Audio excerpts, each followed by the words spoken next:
வகுப்பு முடித்த மாணவிகள் மேற்கொண்டு என்ன படிக்கலாம், எங்கு படிக்கலாம், எந்த துறைகளில் அதிக வேலைவாய்ப்புகள் இருக்கிறது, எப்படி சேர்வது என்பதை பற்றி பல்வேறு தரப்பட்ட சந்தேகங்களுக்கு விளக்கம் அளித்துக் கொண்டிருக்கின்றோம். அந்த வகையில் குரூப் ஆஃப் ஹிந்துஸ்தான் KCG தொழில்நுட்ப கல்லூரியுடைய பேராசிரியர் செந்தில் அவர்கள் உங்களுக்கு விளக்கம் அளிக்க வருகை தந்திருக்கின்றார். வணக்கம் சார். வணக்கம் சார். இப்போ 12ஆம் வகுப்பு முடித்த மாணவிகள் மேற்கொண்டு பொறியியல் கல்லூரியில் எப்படி சேர்வது என்பது பற்றி கலந்தாய்வுகளுக்காக காத்து கொண்டிருக்கிறார்கள். இப்படி கலந்தாய்வில் குறிப்பாக பொறியியல் கல்லூரியில் சேர்வதற்கு காத்து கொண்டிருக்கின்ற மாணவிகள் குறிப்பாக E&I electronics and instrumentation group அதுல தேர்வு செய்யலாமா? ஒருவேளை அது தேர்வு செய்தால் படித்து முடித்த பிறகு அதனுடைய வேலைவாய்ப்புகள் எப்படி இருக்கும் என்பதை பற்றி உங்களுடைய கருத்தை சொல்லுங்க. பொதுவாக electronics and instrumentation branch Tamil Nadu பொறுத்த வரைக்கும், இந்தியாவை பொறுத்த வரைக்கும் நிறைய பேர்த்துக்கு அது அதோட இம்பார்ட்டன்ஸ் தெரியறது இல்லை. Electronics instrumentation branch, electronics communication branch, electrical branch, இது மூணுமே சர்க்கியூட் பிரான்ச்னு சொல்லுவாங்க. இது மூணுலையும் பார்த்தீங்கன்னா எலக்ட்ரானிக்ஸ் காமனாக இருக்கும். அவங்க இன்ஸ்ட்ருமெண்டேஷன் இன்ஸ்ட்ருமெண்டேஷன்ல ஸ்பெஷலைஸ் பண்ணுவாங்க. ஈசி கம்யூனிகேஷன் ஸ்பெஷலைஸ் பண்ணுவாங்க. எலக்ட்ரிக்கல் மெஷின் ஸ்பெஷலைஸ் பண்ணுவாங்க. மற்றபடி மூணுத்தையும் பார்த்தீங்கன்னா எலக்ட்ரானிக்ஸ் படிப்பாங்க. எலக்ட்ரானிக்ஸ்க்கு வேலை வாய்ப்புகளுக்கு போகலாம். இன்ஸ்ட்ருமெண்டேஷன் இன்ஜினியரும் எலக்ட்ரிக்கல் வேலையை செய்யலாம். அவங்களால இது ஒரு மிக்சட் பிரான்ச் அப்படின்னு சொல்லலாம். இன்ஸ்ட்ருமெண்டேஷன்ன்றது ஒரு மிக்சட் பிரான்ச். எலக்ட்ரானிக்ஸ் இருக்கும், இன்ஸ்ட்ருமெண்டேஷன் இருக்கும், எலக்ட்ரிக்கல் இருக்கும், கம்யூனிகேஷன் இருக்கும். நாளையுமே படிக்கணும். ஒரு நல்ல ஒரு பிரான்ச் ஸ்டூடெண்ட்ஸ் செலக்ட் பண்ணலாம். இதோட வேலை வாய்ப்புன்னு பார்க்கும்போது பார்த்தீங்கன்னா தமிழ்நாட்டில் நல்லா power sector, oil and refinery sector, அப்புறம் பேப்பர் செக்டர், கெமிக்கல் செக்டர், இப்படி எல்லா செக்டர்ஸுமே இன்ஸ்ட்ருமெண்டேஷன் இன்ஜினியர்ஸ் தேவைப்படும். ஸோ மெயினாக பார்த்தீங்கன்னா இதோட நார்த் இந்தியாவில் நிறைய கம்பெனிஸ் இருக்கு. ஸோ இன்ஸ்ட்ருமெண்டேஷன் இன்ஜினியர் தான் வேணும் இப்போ ஸ்பெஷலைஸ் பண்றாங்க. இன்ஸ்ட்ருமெண்டேஷன் இன்ஜினியருக்குன்னு இப்போ தனியாக கேட் வந்துருக்கு. ஸோ அது இல்லாமல் இங்கே 1 year எக்ஸ்பீரியன்ஸ், 2 years எக்ஸ்பீரியன்ஸ் இருந்தால் கல்ஃப் கண்ட்ரிஸ் போய் பணம் சம்பாதிக்கவும் வாய்ப்புகள் அதிகமாக உள்ளது. இதுல இந்த E&I தமிழகத்தில் எத்தனை கல்லூரிகளில் இருக்குது அப்படிங்கிறது தெரியுமா? E&I பொறுத்தவரைக்கும் மற்ற பிரான்ச் கம்பேர் பண்ணும்போது கம்மி தான். கிட்டத்தட்ட 44 காலேஜில் E&I இருக்கு. ஸோ அதனால நம்பர் ஆஃப் சீட்ஸ் கம்மின்றதுனால ஆப்பர்ச்சுனிட்டிஸ் ஈக்குவலா இருக்கு. ஸோ இது 44 கல்லூரியில் இருக்க சீட் பார்த்தீங்கன்னா மற்ற பிரான்ச் இப்போ எல்லா காலேஜிலுமே இருக்கும். பட் E&I 44 காலேஜ் தான் இருக்கு. ஸோ குறிப்பிட்ட மக்கள் தான் வெளியே வராங்க, குறிப்பிட்ட ஸ்டூடெண்ட்ஸ் தான் வெளியே வராங்க. ஸோ அப்போ ஜாப் ஆப்பர்ச்சுனிட்டிஸ் இன்னும் நல்லா இருக்கும். E&I என்னுடைய கருத்து. இப்போ சிலர் என்ன சொல்றாங்கன்னா ஸ்பெஷலா எலக்ட்ரானிக்ஸ் படிக்க போறோம், அதுக்கு இல்லாம ஏன் E&I படிக்கணும், அதை கம்பேர் பண்ணும்போது அதை விட இதுல வேலைவாய்ப்புகள் அதிகமா இருக்குமா? ஏன்னா இப்போ பேரண்ட்ஸ் சைடும் சரி, ஸ்டூடெண்ட் சைடும் சரி, படிச்சா வேல்யூபிள் அதிகமா இருக்குது, முடிச்ச உடனே வேலை கிடைக்கிறது, அதிக வேகன்சி இருக்கிற மாதிரி இருக்கணும். ஸோ எவர்கிரீன் எப்போதுமே போனா வேலை கிடைக்கிற மாதிரி ஒரு கோர்ஸ் தான் அவங்க செலக்ட் பண்ணுவாங்க. அப்படிங்கும்போது கம்பேரிட்டிவ் அதர் ஈசி, EEE அதை கம்பேர் பண்ணும்பொழுது இது E&I எந்த அளவுக்கு பவர்ஃபுல்லா இருக்கும், அவங்க எதிர்பார்க்கிறத பூர்த்தி செய்யக்கூடிய அளவுக்கு அது இருக்குமா? அதாவது ஸ்டூடெண்ட்ஸ் ஒரு பிரான்ச்சை செலக்ட் பண்ணும்போது எந்த ஒரு பிரான்ச்னாலுமே அந்த பிரான்ச்சோட இம்பார்ட்டன்ஸ் என்ன, அதோட தொழில்நுட்பம் என்ன, அதுல ஒரு பேசிக்ஸ் என்ன, இது எல்லாம் படிக்கும்போது E&I மட்டும் நான் சொல்றேன், எந்த ஒரு பிரான்ச்னாலும் இது தெரிஞ்சிருந்தாதான் ஒரு கம்பெனி செலக்ட் பண்ணுவாங்க. இப்போ முக்கியமா நீங்க E&I பத்தி கேட்டதுனால சாஃப்ட்வேர் கம்பெனிஸ் முக்கியமா சர்க்கியூட் பிரான்ச்சஸ் இருந்தா போதும்னு சொல்லுவாங்களே தவிர E&I வேணும். ஸோ ஜாப் ஆப்பர்ச்சுனிட்டிஸ் சாஃப்ட்வேர் செக்டர்ல பாத்தீங்கன்னா ECE, EEE என்ன ஆப்பர்ச்சுனிட்டி இருக்கோ அது ஈக்குவல் ஆப்பர்ச்சுனிட்டி E&Iக்கு இருக்கு. ஏன்னா அவங்களும் எலக்ட்ரானிக்ஸ் படிக்கிறாங்க, கம்ப்யூட்டர் கோர்சஸ் படிக்கிறாங்க, C++, இந்த முக்கியமான தேவையான ப்ரோக்ராமிங் லாங்குவேஜும் படிக்கிறாங்க. ஸோ மேஜர் ரெக்ரூட்மெண்ட் பார்த்தீங்கன்னா சாஃப்ட்வேர் செக்டர் தான்.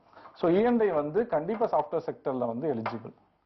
ரெண்டாவது, இப்போ கம்யூனிகேஷன் இன்ஜினியர், எலக்ட்ரிக்கல் இன்ஜினியர் எப்படி அவங்க அந்த துறையில அவங்க கம்யூனிகேஷன் சைடு இப்போ போகலாம், நோக்கியா, சீமன்ஸ் இந்த மாதிரி கம்யூனிகேஷன் சைடில் போனோமோ, எலக்ட்ரிக்கல் சைடு எப்படி பவர் செக்டர் போனோமோ, இன்ஸ்ட்ருமெண்டேஷன் சில கம்பெனிஸ் இருக்கு. நான் ஏற்கனவே சொன்னது போல ஸ்பெஷலிஸ்ட் ஃபார் இன்ஸ்ட்ருமெண்டேஷன் இருக்கு, அந்த கம்பெனிஸ்க்கு போகலாம். ஸோ இவங்களுக்கு என்ன ஆப்பர்ச்சுனிட்டி இருக்கும் மற்ற பிரான்ச், அது ஈக்குவல் ஆப்பர்ச்சுனிட்டி எலக்ட்ரானிக்ஸ் அண்ட் இன்ஸ்ட்ருமெண்டேஷனுக்கும் உண்டு.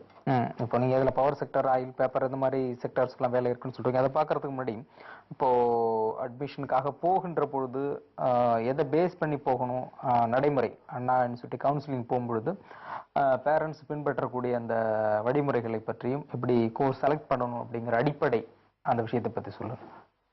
அண்ணா யூனிவர்சிட்டி கவுன்சிலிங்க்கு போகும்போது ஒரு ஸ்டூடெண்ட் கூட ஒரு பேரண்ட்ஸ் தான் அலோவ் பண்ணுவாங்க இப்போதைக்கு அண்ணா யூனிவர்சிட்டியோட ரூல்ஸ் படி. ஸோ போகும்போது அவங்க முக்கியமாக எடுத்துட்டு போக வேண்டியது அவங்களுடைய ஹால் டிக்கெட், அப்புறம் அவங்களுடைய 10th சர்டிஃபிகேட், +2 சர்டிஃபிகேட், அவங்க டிரான்ஸ்ஃபர் சர்டிஃபிகேட், அனான்ஸ்மெண்ட் கால் லெட்டர், முக்கியமா டிடி, அவங்க எவ்வளவு காசு எடுத்துட்டு சொல்லுங்க அந்த டிடி எடுத்துட்டு போகலாம்.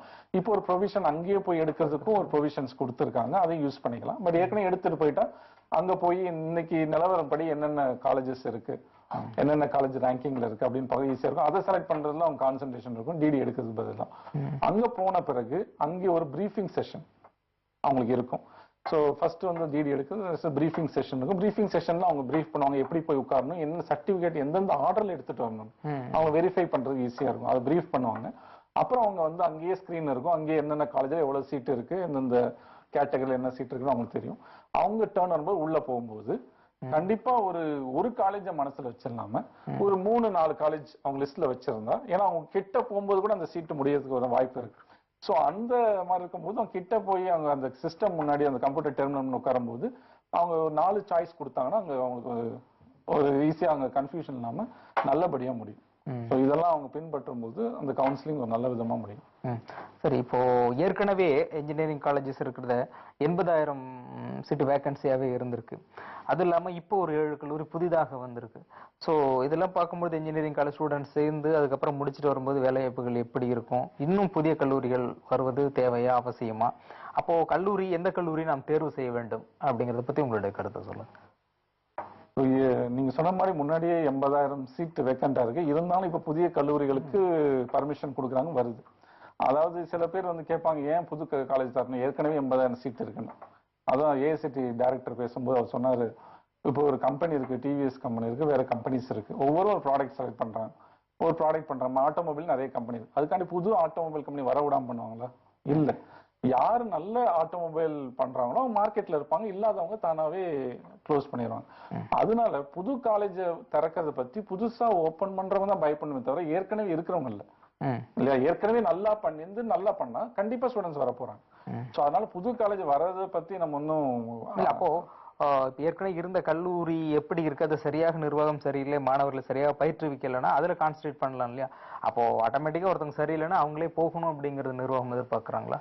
அதான் நிர்வாகம் ஒரு காலேஜ் வந்து ஒரு பேரண்ட்ஸ் வந்து செலக்ட் பண்ணும்போது அந்த அண்ணா யூனிவர்சிட்டி இப்போ ரேங்கிங் கொடுத்துருக்காங்க. நவம்பர், டிசம்பர், ஏப்ரல், மேயோட ரிசல்ட்ஸ் பேஸ் பண்ணி கொடுத்துருக்காங்க. அது ஒரு அடிப்படையா வச்சுக்கலாம். மற்றபடி செலக்ட் பண்ணணும்னு சொல்லும் போது அந்த காலேஜோட இன்ஃப்ராஸ்ட்ரக்சர் எப்படி இருக்கு, அதுல குறிப்பா கேட்கணும்னு நினைச்சதே தான். இப்போ அண்ணா யூனிவர்சிட்டிலே கொடுத்துருந்தாங்க 570 அந்த கல்லூரிகளுக்கான பர்சன்டேஜ் ஆஃப் மார்க்ஸ், கல்லூரியோட மார்க்ஸ் பேஸ்ல பண்ணி ஃபர்ஸ்ட், செகண்ட், தேர்ட் அண்ட் கேட்டகரியில் போட்டிருக்காங்க. இப்போ செலக்ட் பண்ற மாணவர்கள் எந்த டாப் 10 காலேஜஸ்ல அந்த பர்சன்டேஜ் ஆஃப் பாஸ் எது அதிகமா இருக்கோ அதை செலக்ட் பண்றாங்க. அப்போ உண்மையில் ஒரு சிறந்த கல்லூரி என்பதற்கான அடிப்படை காரணம் அந்த பாஸ் பர்சன்டேஜ் ஆஃப் மார்க் தானா? பொதுவா அது வந்து ஒரு ஒன் ஆஃப் த ஃபேக்டர் தான் சொல்ல முடியும். ஸ்டூடெண்ட்ஸோட ரிசல்ட் பேஸ் பண்ணியே ஒரு காலேஜ் வந்து நம்ம ரேட் பண்ண முடியாது. ஸ்டூடெண்ட்ஸோட ரிசல்ட் முக்கியமானது. ஏன்னா முதல்ல ஸ்டூடெண்ட்ஸ் வந்து டிகிரி வாங்கணும், அப்பதான் ஜாப் போக முடியும். பிளஸ் அதுக்கான அதோட முக்கியமான காரணங்களும் பேரண்ட்ஸ் மனசுல வச்சுக்க வேண்டியது அந்த காலேஜ்ல உள்ள ஃபேக்கல்டி என்ன குவாலிஃபிகேஷன்ல இருக்காங்க, எவ்வளவு எக்ஸ்பீரியன்ஸ்ல இருக்காங்க. ஏன்னா ஃபேக்கல்ட்டியோட நாலேஜ் ஸ்டூடெண்ட்ஸ்க்கு டிரான்ஸ்ஃபர் ஆக போகுது. ஸோ ஒரு காலேஜோட ரிசல்ட் பெட்டரா இருக்கணும், ஃபேக்கல்ட்டி கண்டிப்பா அங்க பெட்டரா இருந்திருக்கணும். இன்னொன்னு இன்ஃப்ராஸ்ட்ரக்சர், எல்லா ஃபெசிலிட்டி இருக்கா லேப்ல செய்யக்கூடியது. அது இன்ஜினியரிங் ஜஸ்ட் பாஸ் பண்றது கிடையாது, மற்ற டிகிரி மாதிரி ஜஸ்ட் பாசிங் கிடையாது. அந்த இன்ஜினியரிங்ல தொழில்நுட்பத்தை நல்லாவே புரிஞ்சுக்கணும், ஒவ்வொரு இதுவும் ஏன் தெரிஞ்சுக்கணும். அப்ப அந்த லெபார்டரி ஃபெசிலிட்டி ரொம்ப ரொம்ப முக்கியம். அடிப்படை லெபார்டரி ஃபெசிலிட்டி அண்ணா யூனிவர்சிட்டி கொடுத்தது பிரகாரம் இருக்கணும். அதுக்கு மேலாக வச்சு ஒரு ரிசர்ச் சம்பந்தமான ஒரு ஆய்வு கூடமும் இருந்துச்சுன்னா அந்த இன்ஜினியரிங் உண்மையிலே இருக்கணும். அது இல்லாம முக்கியமான காரணம், அந்த ஒரு கம்பெனிக்கு எப்படி ஒரு ப்ராடக்டோ ஒரு காலேஜ் வந்து ஸ்டூடெண்ட் தான் ப்ராடக்ட், அந்த ப்ராடக்ட் சேல்ஸ் ஆகணும். ஸோ பிளேஸ்மெண்ட் ரொம்ப முக்கியம். எப்படி ஸ்டூடெண்ட்ஸ் வந்து ரிசல்ட் ரொம்ப முக்கியமோ பிளேஸ்மெண்ட் எந்த காலேஜ்ல அதிகமா இருக்கோ அதுவும் ஒன் ஆஃப் த ஃபேக்டர் மனசுல வச்சுக்கணும். இந்த ரிசல்ட் பேசிஸ் மட்டுமே இல்லாம ஒரு காலேஜ் ரிசல்ட், ஃபேக்கல்டி, கட்டிட அமைப்பு, லேப் ஃபெசிலிட்டி, பிளேஸ்மெண்ட், இது எல்லாம் உள்ள காலேஜ் தான் நம்பர் 1 அப்படின்னு அவங்க பேரண்ட்ஸே தீர்மானிக்கும். இல்ல, பேரண்ட்ஸ் எல்லாருமே இதை எதிர்பார்க்கிறது. ஸோ இதையும் மீறி ஒரு இன்ஜினியரிங்னா இன்ஜினியரிங்கா தான் வரணும் அப்படிங்கிறது இல்லாம அவங்களோட சில டேலண்ட்ஸ் இருக்கும், எக்ஸ்ட்ரா ஸ்கில்ஃபுல் இருக்கும். பட் அதை பார்த்து கல்லூரிகள் சிறந்த கல்லூரி, அதை வளர்க்கின்ற கல்லூரி அந்த மாதிரி எதுவுமே கிடையாதா? குறிப்பா ஸ்போர்ட்ஸ், சப்போஸ் நீங்க இன்ஜினியரிங் அவனுக்கு ஸ்போர்ட்ஸ்ல இன்ட்ரெஸ்ட் இருக்கும். பட் அவனுக்கு எது இன்ட்ரெஸ்ட் இருக்கோ அதுல அதிகமா ஆர்வம் கொடுத்து வளர்க்கின்ற கல்லூரியினுடைய வழிமுறைகள் அது கிடையாதா? நெறிமுறைகள் அது ஏற்பாடு செய்யப்படவில்லை? அதாவது இப்போ வந்து எப்படி ஹேண்டிகேப் கோட்டா அப்படின்னு இருக்கும்போது ஸ்போர்ட்ஸ் என்கரேஜ் பண்ற காலேஜஸ் நிறைய இருக்கு. ஸ்போர்ட்ஸ் ஸ்டூடெண்ட்ஸ்க்குனே தனி கோட்டா இருக்கு. அது கவர்மெண்ட்டும் அலோகேட் பண்றாங்க. இல்ல மேனேஜ்மெண்ட் சீட் மூலமா ஜாயின் பண்ணணும் அப்படின்னு ஸ்போர்ட்ஸ் என்கரேஜ் பண்ற நிறைய காலேஜஸ் இருக்கு. அவங்களுக்கு ஃபீஸ் கிடையாது. அவங்களுக்கு முழு நேர கோச்சிங் உண்டு. எல்லா ஸ்போர்ட்ஸ்லயும் கலந்துக்கலாம். ஸோ அது இல்லாமல் அவங்களுக்கான தேவையான எல்லா ஃபெசிலிட்டிஸும் பண்ணி கொடுத்து ஹாஸ்டல் ஃபெசிலிட்டி, அவங்களுக்கான ட்ரைனிங், அவங்களுக்கான ஃபீஸ் எல்லாம் சப்போர்ட் பண்ற காலேஜஸ் இருக்கு.